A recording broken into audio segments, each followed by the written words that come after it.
बोलो विष्णु भगवान की जय। शशंक चक्रम सगरीटकुंडलम शपीतवस्त्रं सरसीरुहेक्षणं संहारवक्षस्थलकोस्तवश्रियं नमामि विष्णुं शिरसा चतुर्भुजम्। यस्य स्मरणमात्रेण जन्मसंसारबन्धनात् विमुच्यते नमस्तस्मै विष्णवे प्रभविष्णवे। शान्ताकारं भुजगशयनं पद्मनाभं सुरेशं विश्वाधारं गगनसदृशं मेघवर्णं शुभांगं लक्ष्मीकान्तं कमलनयनं योगिविद्यानगम्यं वन्दे विष्णुं भवभयहरं सर्वलोकैकनाथं।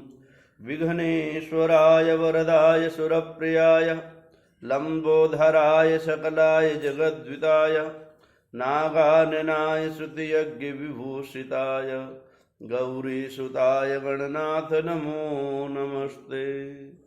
आत्मा त्वं गिरिजामते सहचर प्राणा शरीरं गृहं पूजा ते विषयोगभूपरचना निद्रा समाधिस्थितिः संचारः पदयोर्प्रदक्षिणविधिः स्तोत्राणि सर्वागिरोर्यद्यद् कर्म करोमि तद्दखिलं शम्भोस्तवाराधनम्। वंशी विभूषितकरानवनीरधावात् पीताम्बरादरुणबिम्बफराधरोष्ठात् पूर्णेन्दुसुन्दरमुखादरविन्दुनेत्रात् कृष्णात् परं किमपि तत्त्वमहं न जाने। सर्वमंगलमांगल्ये शिवे सर्वार्थसाधिके शरण्ये त्र्यंबके गौरी नारायणी नमोस्तुते। गुरुर्ब्रह्मा गुरुर्विष्णु गुरुर्देवो महेश्वरः गुरु साक्षात् परब्रह्म तस्मै श्री गुरुवे नमः। गोविंद गोविंद हरे मुरारे गोविंद गोविंद मुकुंद कृष्ण गोविंद गोविंद रथांग पाणे गोविंद दामोदर माधवेति। गुरु कृष्णचंद्र भगवान सद्गुरुदेव भगवान की कार्तिक महात्म्य की जय। जो पढ़ेगा सुनेगा इसे वह होगा भव से पार। श्री हरि कृपा से लिख रहा नवम अध्याय का सार। गुरु कृष्णचंद्र भगवान की। इस तरह से हे राजा, जो प्राणी कार्तिक मास का व्रत उद्यापन करता है वह पाप से रहित होकर मनवांछित कामनों को प्राप्त करता हुआ अंत समय में प्रभु के चरणों की भक्ति प्राप्त करता है। राजा पृथु जी बोले, हे मुनि श्रेष्ठ नारद जी, आपने कार्तिक मास में जो तुलसी की जड़ में भगवान का विष्णु का निवास बताकर उस स्थान की मिट्टी का पूजन करना बतलाया। अतः मैं श्री तुलसी जी के महात्म्य को सुनना चाहता हूँ। तुलसी कहाँ और कैसे उत्पन्न हुई यह बताने की कृपा करें। नारद जी ने कहा, हे राजन, आप सावधान होकर तुलसी जी की महत्ता तथा उनके जन्म का प्राचीन इतिहास सुनिए। एक समय जब देवगुरु बृहस्पति और देवराज इंद्र कैलाश पर्वत पर शंकर जी का दर्शन करने गए तो देवादिदेव महादेव ने अपने भक्त की परीक्षा ली और उन जटाधारी दिगंबर ने उनके मार्ग में अवरोध डाल दिया।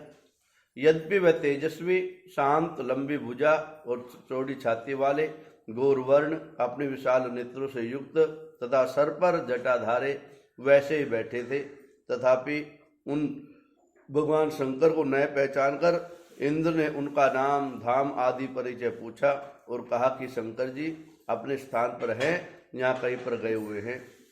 इस पर उस तपस्वी ने कुछ नहीं कहा, परंतु त्रिलोकीनाथ के ऐश्वर्य से गर्वित होकर के इंद्र कब चुप रहने वाला था।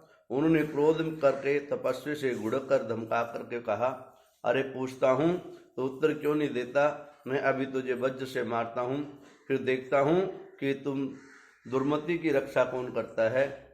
ऐसे क्रुद्ध हो इंद्र ने जो ही दिगंबर को मारने के लिए हाथ में वज्र लिया, त्यों ही भगवान शंकर ने वज्र के सहित इंद्र के हाथ का स्तंभित कर दिया और विकराल नेत्र भगवान शंकर ने उसे देखा। ज्यों ही ऐसा विदित हुआ मानो वह दिगंबर प्रज्वलित हो उठा हो और तेज से जला देगा। भुजय स्तंभित होने से इंद्र के क्रोध और दुख का अंत न रहा, परंतु ज्यों ही बृहस्पति जी ने उस पुरुष को प्रज्वलित देखा त्यों ही अपनी बुद्धि से उनको शंकर भगवान जानकर प्रणाम किया और दंडवत करके बहुत सी स्तुति और प्रार्थना करी।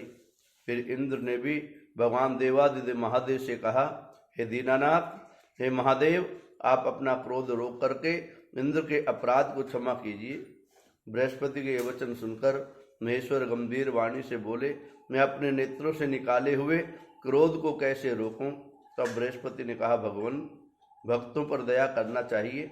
आप अपना भक्त वत्सल नाम सार्थक कीजिए।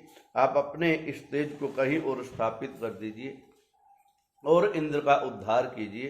तब भगवान शंकर ने गुरु बृहस्पति से कहा, मैं तुम्हारी स्तुति से प्रार्थना से प्रसन्न हूँ। जो तुमने इंद्र को जीवन दान दिलवाया है, वह विश्वास करता हूँ कि मेरे नेत्रों की अग्नि अब इंद्र को पीड़ित नहीं करेगी। बृहस्पति से ऐसा कहकर भगवान शंकर ने अपने माथे से निकाले हुए अग्निमय तेज को अपने हाथ में लेकर क्षीर सागर में डाल दिया।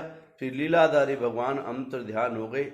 इस प्रकार जिसको जो जानने की इच्छा थी उसे जानकर इंद्र और बृहस्पति अपने अपने स्थान को चल दिए। बोलो कृष्ण चंद्र भगवान की, बोलो कार्तिक महात्म्य की। श्रीमन्नारायण नारायण नारायण नारायण लक्ष्मी नारायण नारायण सत्य